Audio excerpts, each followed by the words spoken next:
Hello दोस्तों, उसके बाद हमें अगले दिन का सीन दिखाया जाता है जहाँ पर बेस्टो टाई को सहलाकर उससे कहता है, ठीक है तो क्या तुम रेडी हो टाई? जैसे ही हम यहाँ से निकलेंगे तुम फिर से क्वीन ऑफ डेथ बन जाओगी। जिसके जवाब में टाई एक्साइटेड होकर बेस्टो से कहती है, आप सब कुछ टाई पर छोड़ दीजिए। ओ मेरा मतलब क्वीन ऑफ डेथ पर। उसके बाद टाई हमें बताती है, इसके साथ हम सब फाइनली कैपिटल के लिए निकल पड़े और हम देखते हैं मैनेजर और गैंगस्टर दादी उन्हें ऑफ भी कर रहे थे और टाई जाते हुए उन्हें गुड बाय कर रही थी। फिर टाई कंटिन्यू करते हुए कहती है, मैंने सोचा था गेट पार करते ही वहाँ पर गुजोंगनो जैसे बड़े बड़े बिल्डिंग्स होंगे, लेकिन ब्लैकी ने कहा कैपिटल टाई के सोच से कहीं ज्यादा बड़ा है। और जैसे ही हम लोग गेट के अंदर से गुजरे, टाई का सामना एक ऐसे सीन से हुआ जो कि टाई ने बस टीवी पर ही देखा था और हम देखते हैं वो एक रेगिस्तान था जो कि टेलोशियम के और डीप जगह पर थी। तभी वेल बेस्टो से कहता है, बेस्टो तुम्हारे वॉर हैमर को रिपेयर करने के लिए हमें पॉपुलोसा वेपन डिस्ट्रिक्ट पर जाना होगा, है ना? क्या हमारे लिए वापस जाकर कैरेज रेंट करना बेटर नहीं होगा? जिसके जवाब में बेस्टो टाई का रोप ठीक करते हुए वेल से कहता है, हम इसमें कुछ नहीं कर सकते वेल। अगर हमें कैपिटल के सेंटर तक पहुँचने के लिए पैसे बचाने हैं तो हमें ऐसा ही करना होगा। जो सुनकर वेल कहता है, हाँ तुम सही कह रहे हो। उन्हें घूस देने के चक्कर में हमने अपने सारे कॉइन्स खर्च कर दिए थे। फिर ग्रैंडपा नॉर्डिक्स रेगिस्तान को देखते हुए बोलते हैं, चाहे ये कुछ साल पहले आए हुए माना स्टोन्स की वजह से ही क्यों ना हो, लेकिन फिर भी ये जगह इतनी सुनसान होगी मैंने ये कभी नहीं सोचा था। तो चलो हमें चलना चाहिए। और ये कह के वो आगे आगे चलने लगते हैं और उन्हें इतना फुर्ती से चलते देख वेल इम्प्रेस होकर कहता है, वाह देखो तो जरा उनकी स्पीड को, लगता है बुड्ढे का स्टेमिना मुझसे भी बेटर है। फिर वो टाई को देखकर कहता है, क्वीन ऑफ डेथ तो बिजी डिस्ट्रिक्ट क्रॉस करते हुए फुल ऑफ एनर्जी में थी, लेकिन वो तो अभी से ही निपट गई। जिसके जवाब में बेस्टो उससे कहता है, जब वो सोती है तब हमारे लिए मूव करना ज्यादा आसान होता है। चलो वेल हमें भी जल्दी से ओल्ड मैन नॉर्डिक्स को कैचअप करना चाहिए। फिर टाई हमें बताती है, टाई बस थोड़ी देर के लिए सोई थी, लेकिन उसने अपने पुराने दिनों का एक सपना देखा जब वो और उसके डैड एक साथ थे, जहाँ पर टाई के डैडी टाई के बालों को बांधते हुए उसे बता रहे थे कि टाई दरअसल हमारे यहाँ गुजोंगनो पे आना एक एक्सीडेंट था। जो अचानक सुनकर हमारी टाई कहती है, क्या कहा? एक एक्सीडेंट? और इसके जवाब में वो कहते हैं, सच कहूँ तो मुझे भी एग्जैक्टली नहीं पता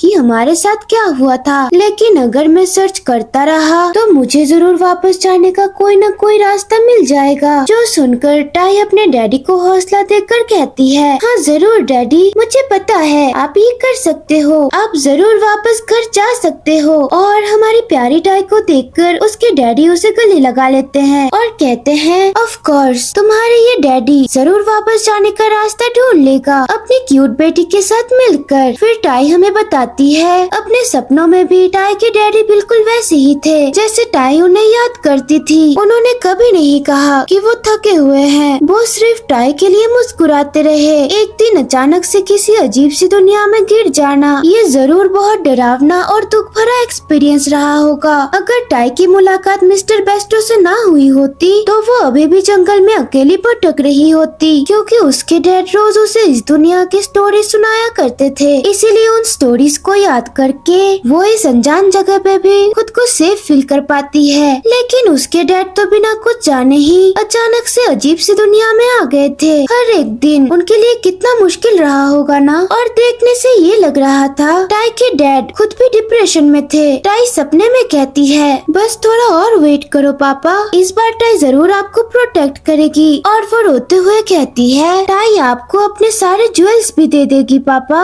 और वो लोग पॉपुलोसा डिस्ट्रिक्ट के लिए सफर पर निकल जाते हैं। फिर हम पर्ल सिटी का सीन देखते हैं, जो एम्पायर के सरहद का एक बंदरगाह है, जहाँ पर ओल्ड मैन नॉर्डिक्स बड़े बड़े शिप्स को देखकर हंसकर कहते हैं, ओहो ये जगह तो इतने सालों में बिल्कुल भी नहीं बदली। जिसे इतना फिट देखकर वेल थका हारा कहता है, ये ओहो क्या है, हम यहाँ 2 दिन से कंटिन्यूअसली चल रहे हैं, क्या आप सीरियसली 70 से ऊपर के हो? लेकिन आपका स्टेमिना तो मुझसे भी बेटर है। फिर ओल्ड मैन नॉर्डिक्स बात टालकर कहते हैं, क्या तुम लोग सिटी घूमना चाहोगे? जिसके जवाब में बेस्टो कहता है, हमें पहले कोई होटल ढूंढकर प्रॉपर्ली प्रिपेयर होना चाहिए। हमें पॉपुलोसा डिस्ट्रिक्ट तक पहुँचने के लिए कम से कम 1 हफ्ता लग जाएगा। जिसके जवाब में ओल्ड मैन नॉर्डिक्स कहते हैं, ऐसे में रेड ग्लव होटल हमारे हमारे लिए एक अच्छी चॉइस होगी। यहाँ आसपास सिर्फ एक वही जगह है जो कि उधार पर रहने देती है, जिसका मतलब वो हमेशा मर्सिनरी से भरी हुई होती है, जो बच्चे के पेरेंट्स के बारे में इंफॉर्मेशन निकालने के लिए एक परफेक्ट जगह बनती है। फिर हम देखते हैं वो लोग रेड ग्लोब होटल में आ चुके थे, जहाँ पर ओल्ड मैन नॉर्डिक्स अंदर जाते हुए उनसे कहते हैं, मैं चेक करके आता हूँ वहाँ रूम्स अवेलेबल है कि नहीं, तो तुम लोग यहाँ पर वेट करो। उसके अंदर जाने के बाद वेल बेस्टो से कहता है, क्या क्वीन ऑफ डेथ अभी भी सो रही है? और जिसके जवाब में बेस्टो कहता है, कल पूरा दिन वो ऊबड़ खाबड़ रास्तों पर चलती रही, इसीलिए उसका थकना तो ऑब्वियस है। जो सुनकर वेल भी एग्री करते हुए कहता है, हाँ मेरा मतलब उस दलदल से तुम्हें बाहर निकालने के बाद और उस बंजर जगह में कैंपिंग करने के बाद तो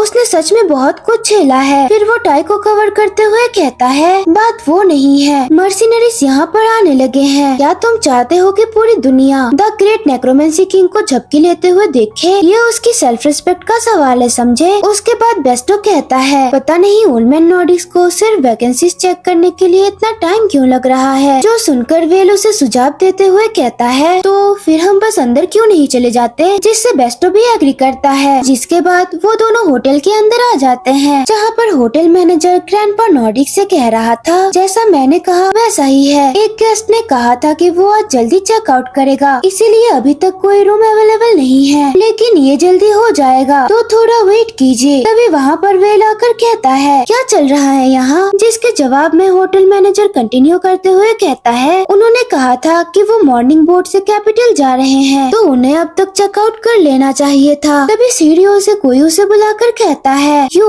रूडी। जो सुनकर मैनेजर उसे जवाब देते हुए कहता है, ओ लगता है वो आ गए। हे टेसिटन। टेसिटन का नाम सुनने के बाद वेल हैरान होकर सोचता है, टेसिटन वही टॉप रैंक मर्सिनरी ग्रुप ट्रेवेगा वाला टेसिटन। तभी टेसिटन नीचे आते हुए उससे कह रहा था, क्या बात है रूडी, तुमने तो रेट्स बढ़ा दिए, ये कहकर कि अभी तुम्हारे होटल पर ज्यादा कस्टमर नहीं है, लेकिन लग तो ऐसा रहा है कि बिजनेस काफी पीक कंडीशन में है। तभी मैनेजर इसके जवाब में कहता है, पीक कंडीशन? माय फुट, ये बस एक छोटा पीक सेशन है। उसके बाद टेसिटन उबासी लेते हुए मैनेजर से कहता है, हाँ मान लेता हूँ कि यही सच है। उसके बाद टेसिटन को देखकर वेल मन में कहता है, देखो तो जरा ये मॉन्स्टर यहाँ क्या कर रहा है। सिर्फ उसके यहाँ खड़े होने से ही उसका प्रेशर ओवरवेलमिंग लग रहा है। तभी टेसिटन की नजर उधर उन पर पड़ती है और वो वहाँ एसटी को नोटिस कर लेता है। फिर वो उसे देखकर एक्साइटेड होकर कहने लगता है, क्या वो वही आदमी है जो मैं सोच रहा हूँ? लेकिन उसके कुछ कहने से पहले ही लिविया वहाँ पर चलते हुए आ जाती है और उसको बुलाते हुए कहती है, कैप्टन मुझे लगा कि आप ऑलरेडी बाहर निकल गए हैं, लेकिन आप अभी भी यहाँ पर हैं। बोट आ गई, जल्दी कीजिए कैप्टन। जिसके जवाब में टेसिटन उससे कहता है, हाँ ठीक है मैं आ रहा हूँ। उसके बाद वो वहाँ से चला जाता है और बेस्टो उसे देखकर कहता है, वाओ उसका ऑरा काफी इम्प्रेसिव है। फिर ग्रैंडपा नॉर्डिक्स कहते हैं, बिल्कुल मैंने सुना था कि वो बहुत पिक्यूलियर स्वॉर्डमैनशिप यूज करता है। तभी वेल उसके जवाब में कहता है, मैंने भी इसके बारे में सुन रखा है। उसे क्या बुलाते हैं लोग? हाँ नोबल, फिर भी वल्गर स्वॉर्डमैनशिप यही बुलाते हैं ना। लेकिन क्या ऐसी चीज सच में पॉसिबल भी है? कहीं ये बस किसी लूजर आदमी की बकवास तो नहीं जो उससे हारकर सॉल्टी हो गया हो? और ये बात सुनकर मैनेजर हंसकर कहता है, क्या ट्रेवेगा के कैप्टन के बारे में ऐसी रूमर्स चल रही है? वेल देखा जाए तो वो सब पूरी तरीके से गलत भी नहीं है। टेसिटन के बारे में लोग ऐसा ही बोलते हैं। और जो सुनकर बेस्टो उससे पूछता है, क्या आप उसे अच्छी तरह से जानते हो? जिसके जवाब में मैनेजर हंसते हुए कहता है, मैं इस बारे में कुछ नहीं बता सकता, मैं एक रेगुलर कस्टमर खोना नहीं चाहता। और ये कहकर वो बात टाल देता है। मीनवाइल टाइल को एक सपना आता है जहाँ पर टाई के पापा उसे प्यार से कह रहा था, टाई लगता है बिजनेस काफी पीक कंडीशन में है ना? जिसके जवाब में टाई उससे कहती है, सिर्फ एक रूम बचा है, इसे चलेगा ना? और वो सपना देखते हुए सोचती है, ये सब क्या है? क्या वो डैडी की वॉइस थी जहाँ पर डैडी एक गेस्ट है और टाई होटल की इनकीपर है? क्या ये कोई सपना है? और तभी वो अपने नींद से जग जाती है। फिर वो झट से उठकर कहती कहती है, क्या ये मैं कहाँ पर हूँ? ये तो एक अनजान सीलिंग है। तभी साइड से बेस्टो उससे कहता है, ओहो क्या मैंने तुम्हें जगह दिया? जो सुनकर वेल कहता है, क्या कहा? जगह दिया? वैसे भी उसके उठने का टाइम हो गया था। अगर वो और सोती तो वो रात को नहीं सो सकेगी। उसके बाद ग्रैंडपा नॉर्डिक्स खिड़की से टाई को शहर दिखाकर कहते हैं, हम पर्ल सिटी में पहुँच गए हैं और ये एक ट्रेडिशनल होटल है। जिसके जवाब में टाई हैरानी से कहती है, पर्ल सिटी? फिर बेस्टो स्माइल करते हुए उससे कहता है, टाई हमें कुछ काम निपटाने हैं तो थोड़ी देर यहाँ वेट करो, हम जल्द ही वापस आ जाएंगे। जो सुनकर टाई उन्हें बाय करते हुए कहती है, ठीक है। टाई रूम पे चुपचाप रहेगी और ये कह के वो लोग वहाँ से चले जाते हैं। चलते हुए बेस्टो सीरियस होकर वेल और ग्रैंडपा नॉर्डिक्स से कहते हैं, ठीक है तो फिर चलो नीचे जाकर कुछ इन्फॉर्मेशन कलेक्ट करते हैं, देखते हैं क्या किसी को ल्यूमिनन फैमिली और किम युंगसो के ठिकाने का पता है या नहीं। ये कहकर वो लोग रेड ग्लोव होटल के बेसमेंट पे आ चुके थे। फिर वो सीन वहीं पर कट हो जाता है और हम टाई को देखते हैं जो कि क्यूरियस होकर सिटी को निहार रही थी और सिटी को देखकर वो कह रही थी कि जैसे डैडी ने कहा था, टेलोशियम सच में बहुत ब्यूटीफुल है। देखा जाए तो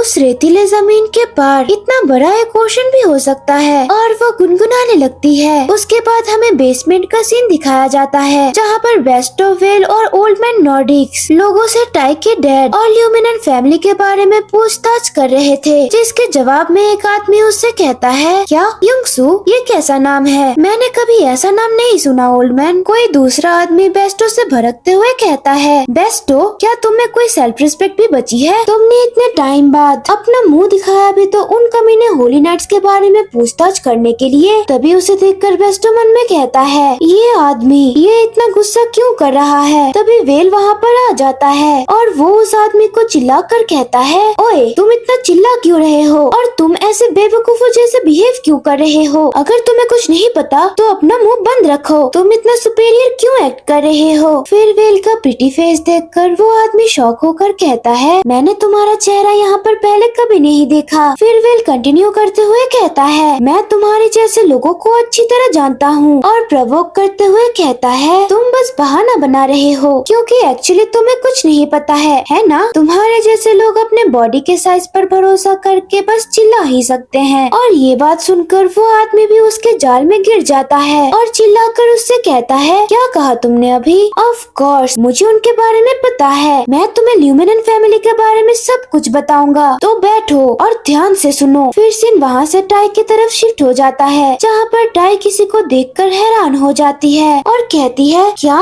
और उसकी नजर नीचे टेसिटन के ऊपर पड़ती है जो कि बंदरगाह की तरफ जा रहा था। फिर वो उसे देखकर हैरानी से सोचती है, क्या ये इसलिए है क्योंकि मैंने अभी अभी पापा का सपना देखा था पर मुझे कोई दिख रहा है जो कि बिल्कुल पापा की जैसे दिख रहे हैं। और ये सोचकर टाई तुरंत वहाँ से निकल जाती है और वहाँ उस तरफ जाते हुए कहती है, नीली छत, मुझे उस नीली छत के उस पार जाना होगा। फिर वो बंदरगाह में आ चुकी थी जहाँ पर टेसिटन और उसके टीम मेंबर शिप पर चल रहे थे। वो टेसिटन को देखकर वहाँ पे एक्साइटेड होकर सोचती है, वो कोई पापा जैसे दिखने वाले नहीं है, वो तो सच में मेरे डैडी ही है। उसके बाद वो वहाँ दौड़कर जाते हुए सोचती है, डैड मैं आ रही हूँ। और उसके बाद बेसमेंट का सीन दिखाया जाता है जहाँ पर वो आदमी बेस्टो और वेल को बता रहा था कि ल्यूमिनन फैमिली ये एक ऐसा परिवार है जहाँ पर एम्पायर के सबसे शक्तिशाली होली नाइट्स के डिसेंडेंट रहते हैं और फैमिली हेड वेलेंटिस ल्यूमिनन के 4 बेटे हैं। उनके सारे बेटे होली नाइट्स के हाई पोजीशन पर तैनात है और वो लोग तो बहुत पैसे वाले भी है। सबसे बड़ा बेटा एडमंड ल्यूमिनन टेक्टिकल एडवाइजर है, दूसरा बेटा लियोनार्डो ल्यूमिनन यूनिट कमांडर है और तीसरा बेटा अलेक्जेंडर ल्यूमिनन मेडिकल डिपार्टमेंट के चीफ के पोजीशन पे है। और उनके बारे में ये बेसिक इन्फॉर्मेशन सुनकर वेल चिढ़ते हुए कहता है, ये सब तो मुझे भी पता है बेवकूफ। ऐसे मशहूर परिवार के बारे में क्या तुम सोचते हो कि बस तुम ही जानते हो? फिर वो बेस्टो को उस आदमी के बारे में कंप्लेन करते हुए कहता है, बेस्टो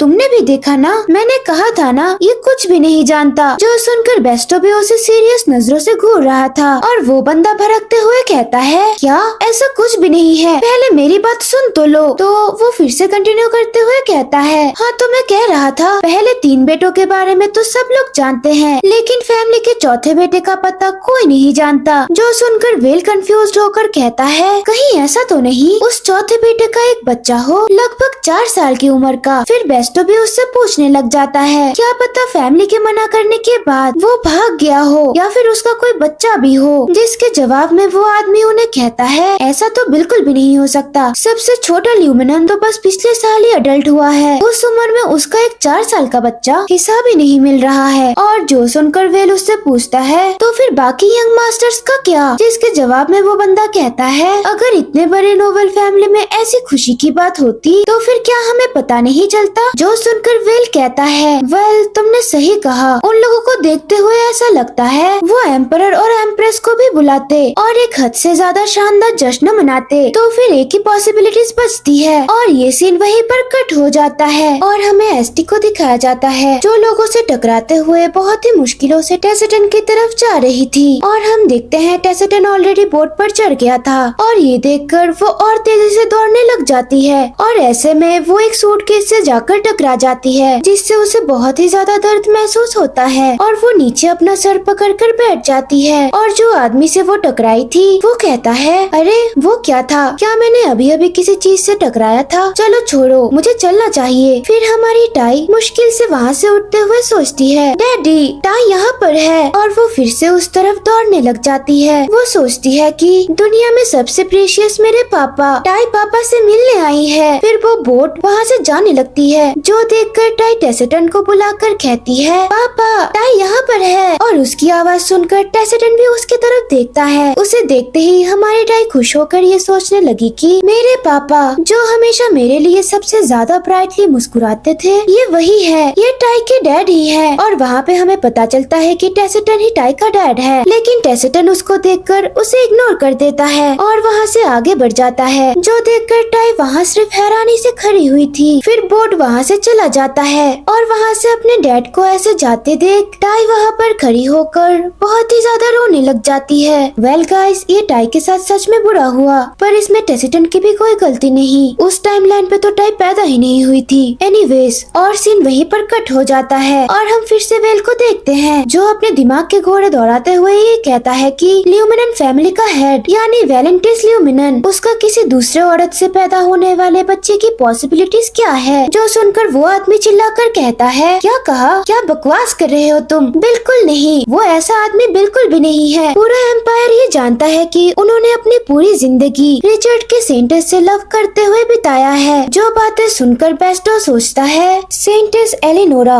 वो औरत जिसके बारे में कहा जाता है कि वो हिस्ट्री की सबसे शक्तिशाली होली पावर का इस्तेमाल किया करती है। वेलेंटिस ल्यूमिनन और उसकी लव स्टोरी भी बहुत ही ज्यादा मशहूर है और 4 बच्चों के साथ ये कोई भी समझ सकता है कि उनका मैरिज लाइफ बहुत अच्छा था। और उस आदमी की बात सुनकर वेल गुस्से से कहता है क्या रिडिकुलस बात है, किसी को नहीं पता कि एक पति पत्नी के बीच असल में क्या होता है, जैसे कि मेरे धोखेबाज पति को जहर देकर मार दो। तुम्हें क्या लगता है ये सब रिक्वेस्ट सबसे ज्यादा कौन करता है? सबके सामने वो एक परफेक्ट प्यार करने वाला कपल बनने का नाटक करते हैं, एक दूसरे के हाथ में हाथ डालकर मुस्कुराते हैं जैसे कोई प्रॉब्लम ही ना हो। लेकिन मैंने बहुत सारे नोवल लोगों को बंद दरवाजे के पीछे एक दूसरे को मारने की साजिश करते देखा है। अगर उस फैमिली का कोई नाजायज बच्चा है तो शायद ये बात भी सेंस बनाती है कि सेंटेस एलिनोरा के साथ वो इंसिडेंट क्यों हुई थी। पर तभी उसके कुछ कहने से पहले ही वहाँ पर ओल्ड मैन नॉर्डिक्स दौड़ कर आते हुए बेस्टो और वेल को चिल्लाकर बुलाते हैं। वो उनसे पैनिक करते हुए कहते हैं कि कमांडर वो गायब हो गई है। और जो बात सुनकर तो वो दोनों शॉक हो जाते हैं और वो तीनों पूरे शहर में टाई को ढूंढने लग जाते हैं। और ग्रैंडपा नॉर्डिक्स टाई के बारे में लोगों से पूछताछ कर रहे हैं। फिर ग्रैंडपा नॉर्डिक्स बेस्टो को बुलाकर कहता है बेस्टो किसी ने कहा है कि उन्होंने बंदरगाह के पास एक बच्ची को चलते हुए देखा है। जो सुनकर बेस्टो शॉक होकर कहता है क्या समंदर के पास, वो अकेली क्यों है, मुझे उसे कमरे में अकेला नहीं छोड़ना चाहिए था। और वेल ग्रैंडपा की बात सुनकर जल्दी से वहाँ पर जाने लगता है और बेस्टो को भी वहाँ पर जल्दी से चलने के लिए बोलता है। वेल दौड़ते हुए कहता है कुछ नहीं हुआ होगा उसे, वो बिल्कुल ठीक होगी। और मन में कहता है मैं इतनी बड़ी बेवकूफी कैसे कर सकता हूँ, एक 4 साल की बच्ची को अकेला छोड़ दिया,